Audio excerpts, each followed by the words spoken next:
Hi guys, my name is Bhavesh और आज पेप coding के चैनल पर हम एक नया कोर्स शुरू करने जा रहे हैं जिसका नाम है ऑपरेटिंग सिस्टम। ये कोर्स एकदम स्क्रैच से चलेगा और ये आपको गेट, यूनिवर्सिटी एग्जाम्स और एडब्ल्यूएस क्लाउड सपोर्ट रोल जैसी जॉब्स को पाने में हेल्प करेगा। ठीक है। तो यार मैं पहले डिस्कस कर लेता हूँ कोर्स कैसे शुरू होने वाला है और इस कोर्स के अंदर क्या क्या होने वाला है। ठीक है। तो आइए शुरू करते हैं। तो यार इस कोर्स को मैंने चार चार चैप्टर्स में डिवाइड किया है, 4 चैप्टर्स में इस कोर्स को मैंने डिवाइड किया हुआ है। तो वन बाय वन मैं आपके साथ डिस्कस कर लेता हूँ कि कौन कौन से चैप्टर होने वाले हैं। तो यार पहला चैप्टर तो है हमारा intro to operating system. Intro to operating system, इसके अंदर यार मैं आपको बताऊंगा कि ऑपरेटिंग सिस्टम क्या होता है, व्हाई वी नीड दिस। ठीक है। और क्या क्या इसके टाइप्स होते हैं। Next chapter will be process management. इसके अंदर हम प्रोसेसेस के बारे में जानेंगे, प्रोसेसेस क्या होती हैं, सिंक्रोनाइजेशन कैसे सबकी शेड्यूलिंग की जाती है, थ्रेड्स, डेडलॉक्स, इन सब चीज़ों के बारे में प्रोसेस मैनेजमेंट के टॉपिक के अंदर जानेंगे। इसको मैंने सब टॉपिक्स में डिवाइड किया हुआ है। ठीक है। Next chapter will B memory management.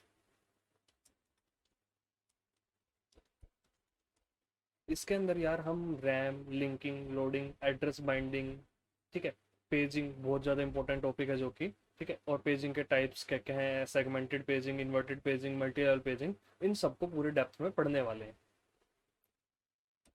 Next will be our last and final chapter will be file systems. File systems, हमारा ऑपरेटिंग सिस्टम हमारा फाइल सिस्टम को कैसे कंट्रोल करता है और क्या होता है एक्चुअल में फाइल सिस्टम, मतलब कैसे पूरा का पूरा काम करता है, क्या स्ट्रक्चर होता है, ये सब पूरी डेप्थ में जानेंगे फाइल सिस्टम चैप्टर में। ठीक है। तो इन 4 चैप्टर्स में मैंने डिवाइड किया है। आइए फर्स्ट चैप्टर शुरू करते हैं, इंट्रो टू ऑपरेटिंग सिस्टम। तो यार इंट्रो टू ऑपरेटिंग सिस्टम में सबसे पहला क्वेश्चन ये आता है, what is an operating system. Operating system होता क्या है। तो यार ऑपरेटिंग सिस्टम को मैं कुछ ऐसे डिफाइन करूंगा, ऑपरेटिंग सिस्टम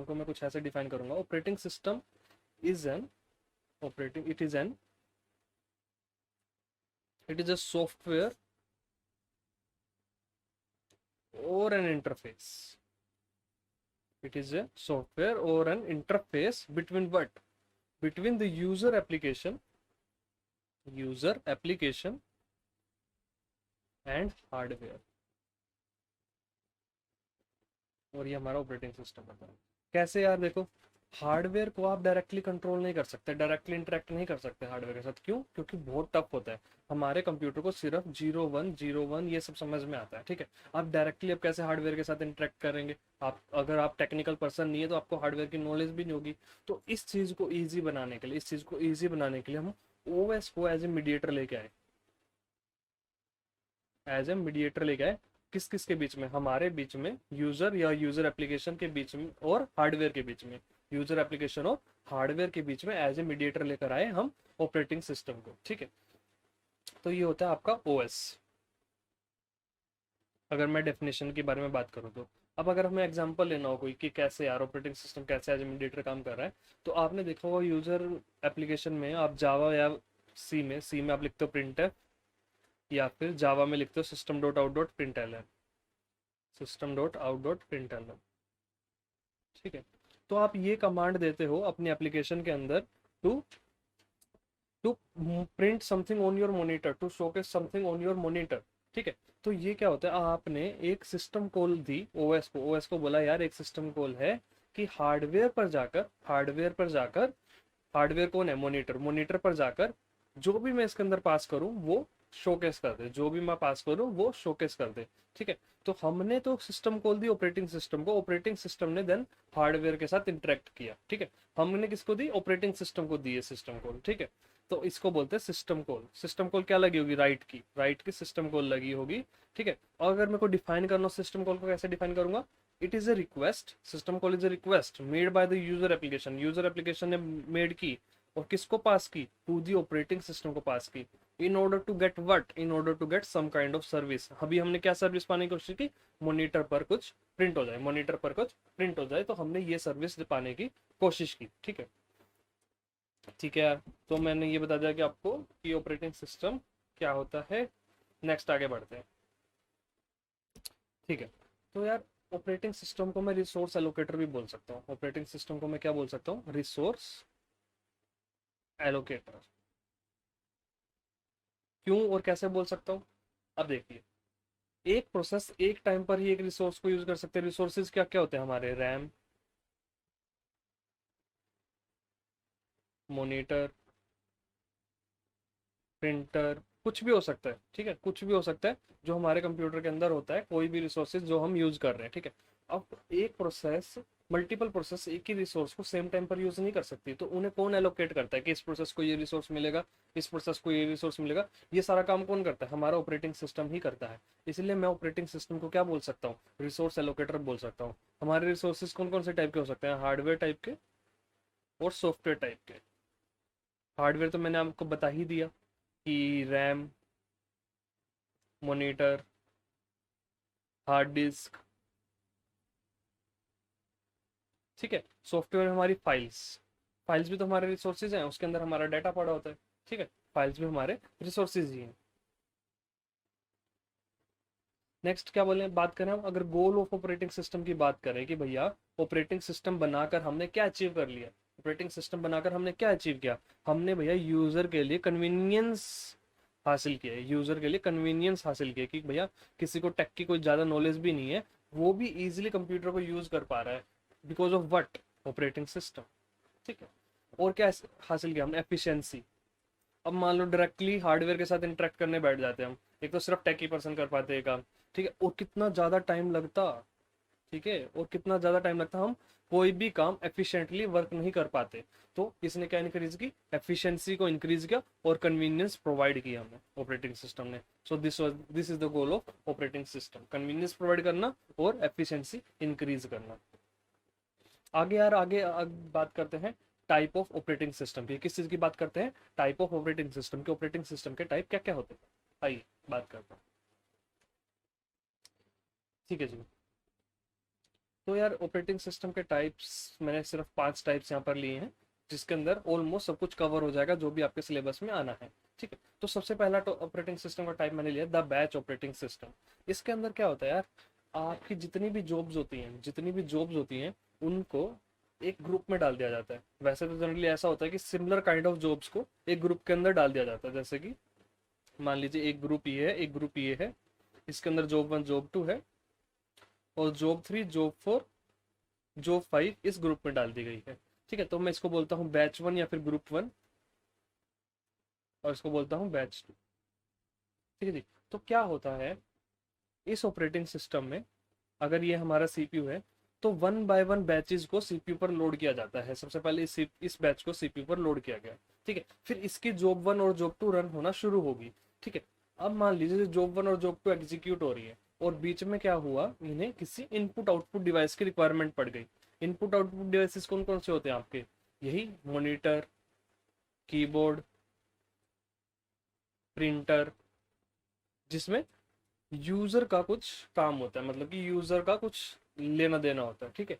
तो मान लीजिए हमने ऐसा देखा है कि हम सी प्लस प्लस या जावा में जब कोड करते हैं, हम यूजर से इनपुट डलवाते हैं, तो हमारा प्रोग्राम या प्रोसेस जो भी है वो वेट करती रहते हैं जब तक हम इनपुट ना डाल दें, ठीक है।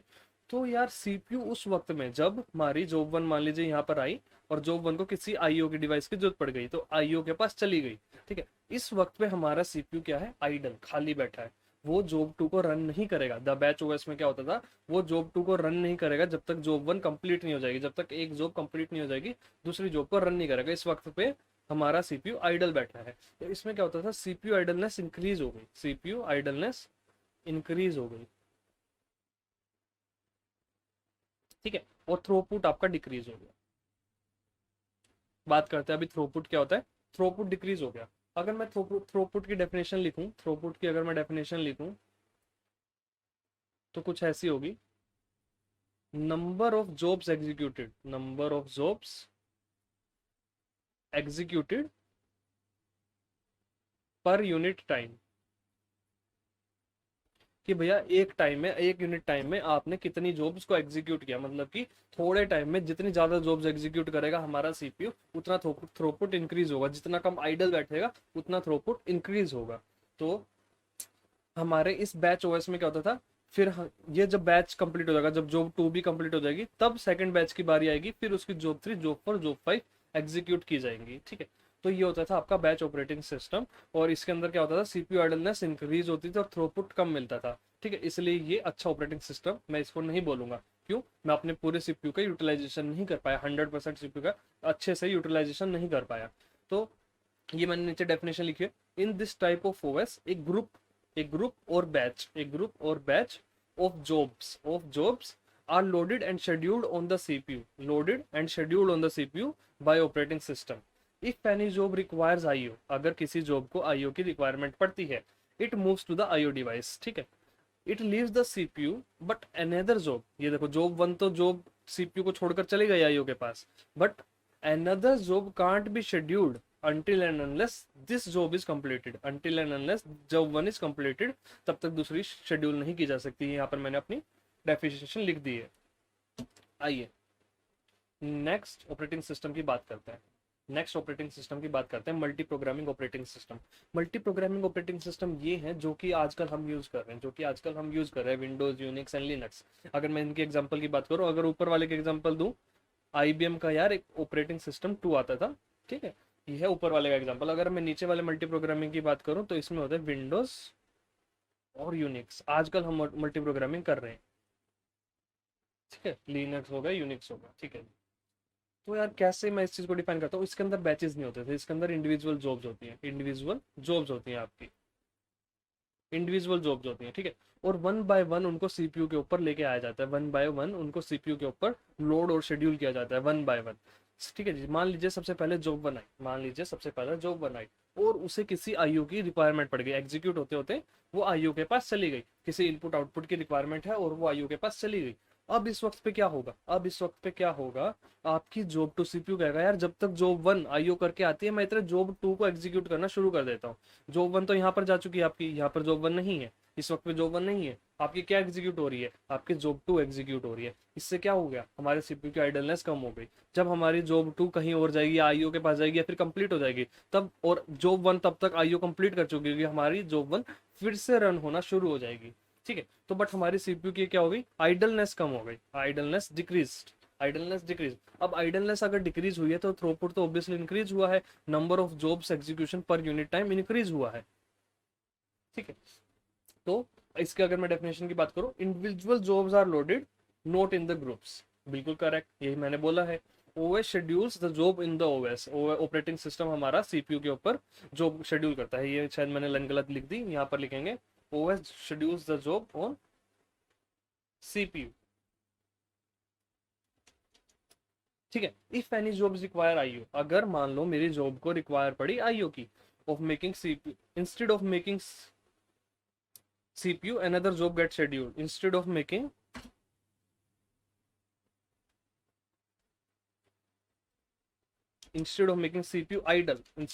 CPU idle, another job gets scheduled. जैसे कि job 2 शेड्यूल हो गई थी, instead of making CPU idle, another job gets scheduled. तो यहाँ पर ये डेफिनेशन लिखी हुई है, आप इसे पढ़ सकते हैं। जो जो मैंने एक्सप्लेन किया एग्जैक्टली वही मैंने सरल भाषा में नीचे लिख दिया है।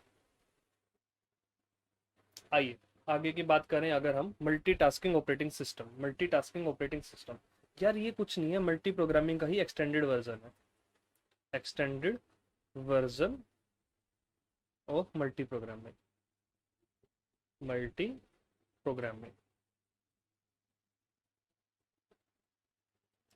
ठीक है। यार मल्टी प्रोग्रामिंग का एक्सटेंडेड वर्जन कैसे है ये, आइए जानते हैं। अभी क्या था, देखो एक जॉब शेड्यूल हुई आईओ के पास जाते तो उस वक्त पे जॉब 2 आ जाती है, बट क्या एक यूजर को फील होगा कि वो पैरेलली बहुत सारे काम कर रहे हैं, नहीं फील होगा, क्योंकि जब तक जॉब 1 कंप्लीट नहीं हो जाती जॉब 2 शायद ही आएगी। अगर आईओ की रिक्वायरमेंट, मान लीजिए जॉब 1 को आईओ की रिक्वायरमेंट ही नहीं थी, पहले जॉब 1 कंप्लीट होगी देन जॉब 2 रन होगी। मल्टी प्रोग्रामिंग में ऐसा हो रहा था। क्यों? अब क्या होगा, यूजर को फील नहीं आएगी कि पैरेलली काम कर रहा है, वो मल्टी प्रोग्रामिंग कर रहा है। तो यूजर को फील लेके आने के लिए मल्टीटास्किंग ऑपरेटिंग सिस्टम बनाया गया। अगर मेरे को इसको डिफाइन करना तो मैं बोलता हूँ multi programming OS in time sharing environment, time sharing environment.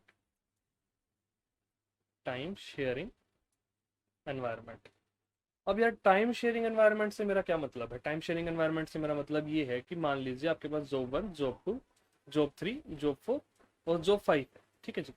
तो क्या होगा, आपकी जॉब 1 एक फिक्स टाइम के लिए चलेंगी, फिक्स टाइम के लिए, मान लीजिए 5 मिली सेकेंड्स। जॉब 2 भी फिक्स टाइम के लिए चलेगी 5 मिली सेकेंड्स। जॉब 3 भी 5 मिली सेकेंड्स के लिए चलेगी, फिर जॉब 4 5 मिली सेकेंड के लिए चलेगी, और फिर जॉब 5 मिली सेकेंड के लिए चलेगी। ऐसे सारी की सारी जॉब्स पहले 5 मिनट फिक्स यूनिट टाइम के लिए पैरेलली चलती रहेंगी। पहले ये चली, फिर पहले ये चली, फिर पहले ये चली। जॉब 5 के बाद फिर से वापस जॉब 1 फिर से 5 मिली सेकंड के लिए चलेगी। कब तक चलती रहेगी? जब तक जॉब हमारी कंप्लीट ना हो जाए, जब तक हमारी जॉब कंप्लीट ना हो जाए। अब हमें पता है कि सीपीयू पर जॉब एक एक करके आ रही है, हमें पता है क्योंकि हमने ऑपरेटिंग सिस्टम पढ़ लिया। हमें पता है कि सीपीयू पर एक टाइम पर एक ही जॉब एग्जीक्यूट हो रही है। बट यूजर को क्या लगेगा? यूजर को लगेगा all these jobs are running parallelly, all these jobs are running parallelly. User को ऐसी फील आएगी कि सारी की सारी जॉब्स पैरेलली रन हो रही है। ठीक है, तो यहाँ पर मैंने डेफिनेशन लिखी हुई है, it is an extension of multi programming OS, jobs will get executed in time sharing environment. Time sharing environment की भैया पहले 5 मिली सेकंड तू रन कर, फिर तू रन कर, फिर तू रन कर, तो इस तरह हमारे जॉब्स रन करेंगे। तो इसको बोलते हैं मल्टीटास्किंग ऑपरेटिंग सिस्टम। नेक्स्ट हम बात करते हैं मल्टी प्रोसेसर सिस्टम्स की, जो कि हमारे सर्वर होते हैं, नथिंग बट सर्वर होते हैं। तो बड़े बड़े बिजनेसेस हैं, कंपनीज हैं, फ्लिपकार्ट और अमेजन जैसी, वो क्या करती हैं? बड़े बड़े सर्वर्स होते हैं उनके, ठीक है, तो उनके पास लोड ज़्यादा होता है।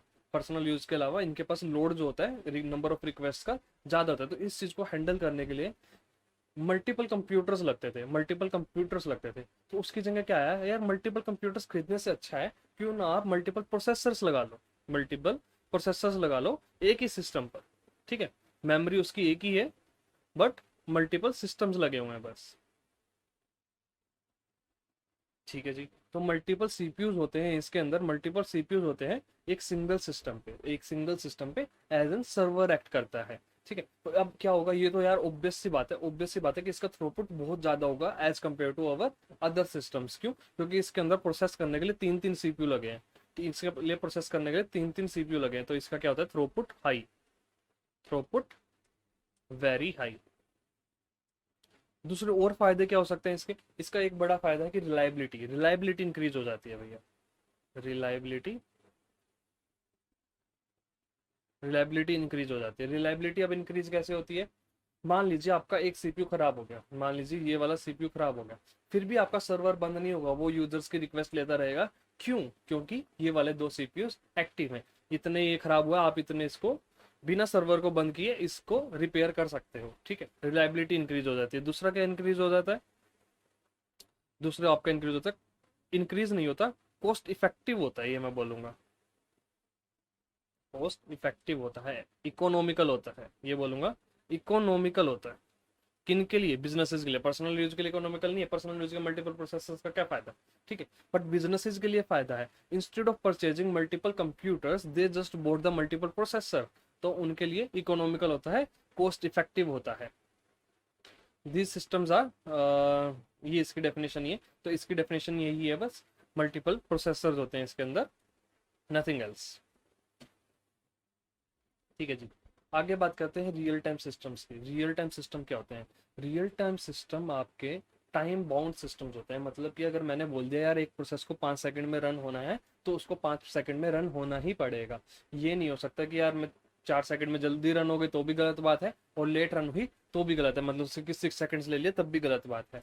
ठीक है, तो यार रियल टाइम सिस्टम्स कुछ नहीं होते, बस स्ट्रिक्टली टाइम बाउंड होते हैं। मतलब कि उनके ऊपर टाइम की लिमिट होती है, भैया प्रोसेस को अगर इतने टाइम में बोला है तो उतने ही टाइम में रन होना पड़ेगा।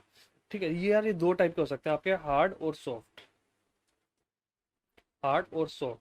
हार्ड में क्या होता है?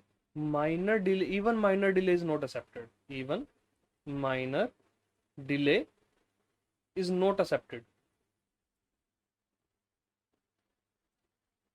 माइनर डिले भी एक्सेप्ट नहीं होता। अगर भैया 4.9 सेकंड बोला तो 4.9 सेकंड पर ही मेरी प्रोसेस एग्जीक्यूट होनी चाहिए।